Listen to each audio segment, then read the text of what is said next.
Fala galera, mais uma vez eu, Alexandre Magalhães, na resenha com Magalhães, para falar dos times do futebol brasileiro, dos campeonatos que estão em curso. Brasileirão 2024 terminou nesta sexta-feira, dia 22 de novembro de 2024, a 34ª rodada. Agora faltam 4 para sabermos os rebaixados. Já temos o Atlético Goianiense rebaixado, para o lugar dele está voltando o Santos, está voltando o Peixe. No domingo agora, dia 24, teremos a definição da Série B. Quem são os outros 3 times que irão subir junto com o Santos, né? Rodada toda no domingo da Série B, o couro vai comer. Temos aí 2 nordestinos brigando, paulistas brigando, ou seja, o couro vai comer domingo na Série B e teremos a definição. E aí vai ficar faltando, né, a partir de domingo, 3 rodadas para definir o Brasileirão. Mas nessa sexta, com o último jogo entre Fluminense e Fortaleza, empate de 2-2, terminamos a 34ª rodada.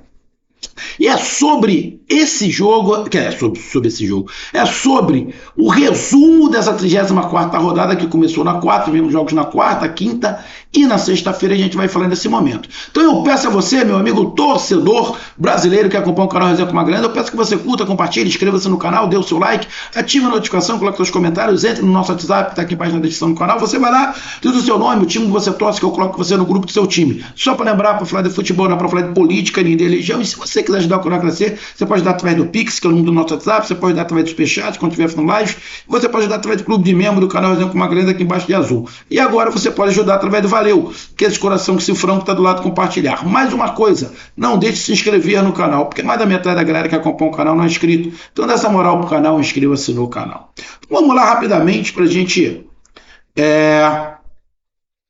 falar sobre essa rodada de número 34. Vamos lá. Rodada interessante que deu uma outra apimentada no Campeonato Brasileiro. Bom, tivemos o Corinthians vencendo o Cruzeiro por 2-1, lembrando que o Cruzeiro joga neste sábado, dia 23, a final da Sul-Americana, então o Cruzeiro foi jogar contra o Corinthians com time misto, reserva, e o Corinthians acabou ganhando por 2-1 em casa, e o Corinthians praticamente diz adeus a qualquer perigo de rebaixamento. Bragantino 1, São Paulo 1. Bragantino está naquela briga ferrenha para não ser rebaixado. Se tivesse vencido em casa o São Paulo, estaria fora da zona de rebaixamento nesse momento. Mas, levando em consideração que o São Paulo está brigando na parte de cima da tabela, está entre os 6, 7 primeiros ali, não foi um resultado que você diz anormal.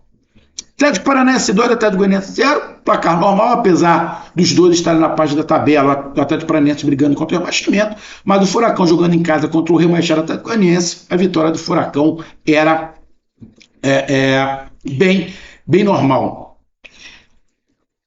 Criciúma 0, Vitória 1, um confronto direto na parte de baixo da tabela e uma vitória espetacular e fundamental para o Vitória.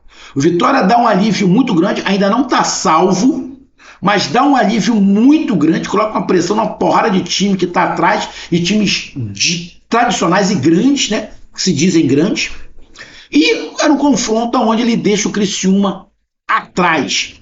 O Criciúma ficou complicado, mas ainda não está definitivo. O Criciúma na próxima rodada pega o Fluminense, fora de casa, mas é um confronto direto. Então, um grande resultadaço para as pretensões do Vitória de permanência na Série A, o resultadaço do Vitória. Bahia 1, Palmeiras 2, o Bahia vive aquele momento que joga mal, perde, joga bem, também perde, né? O Bahia está dando uma cagada monstruosa, que perde, mas ainda continua com chance na pré-Libertadores. Impressionante. O Bahia não ganha há anos, mas continua com chance. Eu sempre falei isso desde o início do ano. O objetivo do Bahia não é a Libertadores, é ir para a Sul-Americana. Eu sempre falei. Não é de hoje, não. Tu estava secando. Não estava secando, era só olhar. O Bahia precisa montar um time, ainda não tinha um time. Vai montando aos poucos, mas se iludiram demais. Eu disse isso, não gosto de ficar repetindo. E o Palmeiras, numa virada onde não jogou bem, o Bahia foi melhor, Mas o Palmeiras é aquilo, você não pode desdenhar do Palmeiras nunca. Você não pode desdenhar do Abel nunca. E o Palmeiras foi lá, venceu e as coisas aconteceram de acordo com o que o palmeirense queria. Venceu e ficou secando o Botafogo. E o Botafogo, a gente já vai falar. Então, vitória espetacular do Palmeiras, não pelo jogo, pelo resultado, aonde coloca uma pimenta monstruosa no campeonato e no confronto direto que teremos na 36ª rodada, o Palmeiras pode assumir a liderança do Campeonato Brasileiro. Palmeiras pode ser campeão de novo. Tem muita gente torcendo para o Palmeiras ser campeão de novo. Vou te dar exemplo. Aqui no Rio de Janeiro, eu tenho certeza que quase todos os outros times, Flamengo, Fluminense e Vasco, estão torcendo para o Palmeiras ser campeão. Já se o Flamengo não conseguir, que eu acho muito difícil, né, por causa da pontuação, mas, ou para o Fortaleza ser campeão. Aqui no Rio ninguém quer que o Botafogo seja campeão, né? E aí já começou aquela situação, Botafogo pipocar de novo. E o Palmeiras está se aproveitando disso, com a pressão que fica em cima do Botafogo. Então, sensacional para o Palmeiras a vitória. Tivemos Grêmio 2, Juventude 2, um jogo onde foi ruim para todo mundo, o Grêmio, uma xingação, ninguém aguenta mais o Grêmio na situação que está. E o Grêmio continua ali, naquela situação de correndo o risco de rebaixamento. Mas um resultado muito ruim para o Grêmio jogando em casa. Tivemos Cuiabá 1, Flamengo 2, o Flamengo todo desfalcado, conseguiu de virada ganhar do Cuiabá, botando os garotos, 2 garotos da base que fizeram o gol, o Flamengo com muita luta, muita vontade, com o Felipe Luiz. Talvez, se o Felipe Luiz tivesse pego o Flamengo um pouco antes, né? Talvez não tivesse sido eliminado da Libertadores e talvez o Flamengo estivesse mais próximo do Botafogo. Mas é o talvez. E o Flamengo continua ali matematicamente na briga, mas o Flamengo está em ritmo de férias, mas está jogando sério. Está em ritmo de férias, mas está jogando sério. Está jogando sério. Né? Cobraram muito na época do Dorival e o Flamengo está ali, querendo se impor, querendo terminar o ano de maneira honrosa. Quem sabe com 4 vitórias. Né? Já fez mais uma, ou 5 vitórias. Então, vitória sensacional para o Flamengo, para as pretensões do Flamengo de, sei lá, terminar na 2ª colocação, 3ª colocação. O Flamengo hoje é o 4º, né? E tem um confronto direto. O Flamengo contra Fortaleza Internacional. Então, o Flamengo está na briga e pelo que a gente conhece do Felipe Luiz, ele não vai esmorecer. Pode até não ganhar, mas vai competir. E o Cuiabá, ali bem enrolado, na zona de rebaixamento, praticamente rebaixado. Atlético Mineiro e Botafogo, pitadinha de final de Libertadores, onde o Botafogo era muito favorito, mas o Botafogo saiu desse empate, não apenas deixando o Palmeiras encostar, mas psicologicamente o Atlético Mineiro, que estava muito derrubado por causa da Copa do Brasil, o Atlético Mineiro cresceu. Porque o Botafogo, time por time, o time do Botafogo é melhor. Agora, mentalmente, o time do Botafogo é um time fraco. Esse é o problema. E a torcida do Botafogo, se você pegar...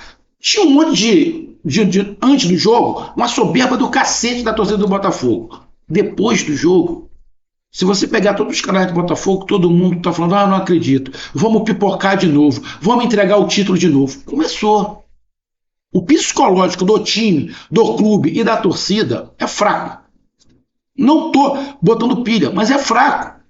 Ah, meu Deus, e agora? Pode pegar qualquer canal, escolhe o canal do Botafogo, que estão falando a mesma coisa. Ou seja, agora tem uma pressão monstruosa em cima do Botafogo, porque tem um jogo contra o Palmeiras.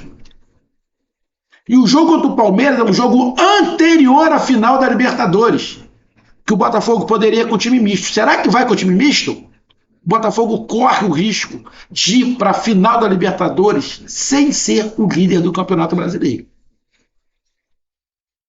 As coisas mudam muito rápido. Será que o Botafogo vai pipocar? A gente não sabe. A gente não sabe. Agora, que o time, a torcida, pega a pilha muito rápido, o psicológico abala muito rápido, isso aí, irmão, é certo. O Botafogo caiu na pilha e a torcida também. Vamos ver como é que o Botafogo sai dessa. Mas o empate de 0-0, levando em consideração que o Atlético Mineiro tinha um jogador a menos durante pelo menos 60% da partida, foi um resultado bom para o Galo, e psicologicamente o Galo sai muito fortalecido do jogo, e um resultado ruim para o Botafogo em todos os sentidos, de tabela e psicológico.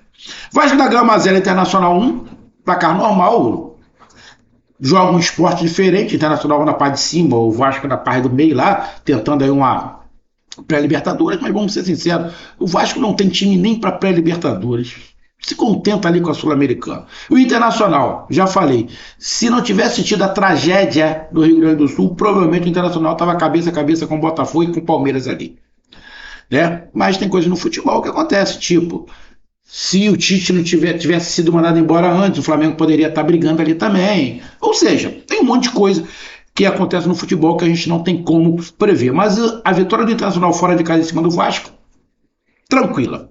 E Fluminense 2, Fortaleza 2, foi um jogo da sexta-feira, onde Fortaleza, na minha opinião, foi melhor, mais arrumado. Tomou o gol de empate no final do segundo tempo, ficou com gosto amargo. E deu chance para o Flamengo, que é o quarto colocado, ultrapassar na próxima rodada. Porque na próxima rodada teremos Fortaleza e Flamengo. Ou seja, aquela margenzinha que o Fortaleza tinha, né, que mesmo que perdesse, continuaria na frente do Flamengo, não tem mais. Não tem mais. E pior, o Internacional também pode passar o Fortaleza. Se der um empate, o Internacional passa os dois, tanto o Flamengo quanto o Fortaleza. Então, o Fortaleza, com esse empate, que não foi bom para o Fortaleza e muito menos o Fluminense, corre o risco de, na próxima rodada, se não ganhar, perder a terceira colocação. Pode também, empatando, continuar na terceira colocação, desde que o Internacional perca, ou o Internacional empate. Mas ficou complicado. Mas, para mim, o destaque da rodada para mim, foi a virada do Palmeiras em cima do Bahia, é um destaque. A vitória do Vitória fora de casa em cima do Criciúma, foi um destaque. A vitória do Flamengo, não, acho que os dois destaques é esse. A vitória do Palmeiras em cima do Bahia, de virada, e a vitória do Vitória em cima do Criciúma, também fora de casa. Com isso, a classificação do Campeonato Brasileiro, nesse momento, é a seguinte. Quando tá comendo, o bicho tá pegando. Botafogo, líder isolado com 69 pontos. Ainda, muito candidato, super candidato, o principal candidato ao título. Agora, a 2 pontos apenas do Palmeiras, que tem 67. O Fortaleza é o terceiro com 64, o quarto é o Flamengo com 62, o quinto é o Internacional com 62, o sexto é o São Paulo com 58, o sétimo é o Cruzeiro com 47. Nesse momento, os times que estão indo para a Libertadores: Botafogo, Palmeiras, Fortaleza, Flamengo, Internacional, São Paulo e Cruzeiro. Na verdade, Botafogo, Palmeiras, Fortaleza, Flamengo, Internacional e São Paulo já estão na Libertadores. Só vai se definir aí pré-Libertadores ou fase de grupo. Quem está indo nesse momento para pré-Libertadores é São Paulo e Cruzeiro, porque virou o G7, porque o Flamengo é o quarto colocado e ganhou a Copa do Brasil. Na oitava colocação, brigando aí para pré-Libertadores, o Bahia com 46, o nono é o Corinthians com 44, o décimo é o Vasco com 43. Esses aí estão brigando por pré-Libertadores e sem risco nesse momento de rebaixamento. O Atlético Mineiro tem 43 pontos também, 11ª colocação. O Vitória é o 12º com 41, o 13º é o Grêmio com 40, o 14º é o Atlético Paranaense com 40, o 15º é o Fluminense com 38 e o 16º é o Juventude com 38. Nesse momento, indo para a Sul-Americana, Bahia, Corinthians, Vasco, Atlético Mineiro, Vitória e Grêmio. E Grêmio. Nesse momento, Atlético Paranaense, Fluminense e Juventude não caem, mas também não vão para nada. E na zona de abaixamento, Criciúma na 17ª colocação, 18º Bragantino, 19º Cuiabá e 20º o Atlético Goianiense. Então, rodada que botou uma pimenta monstruosa na briga pelo título. Então tá aí o meu resumo, um grande abraço, até mais, valeu, tamo junto, fui!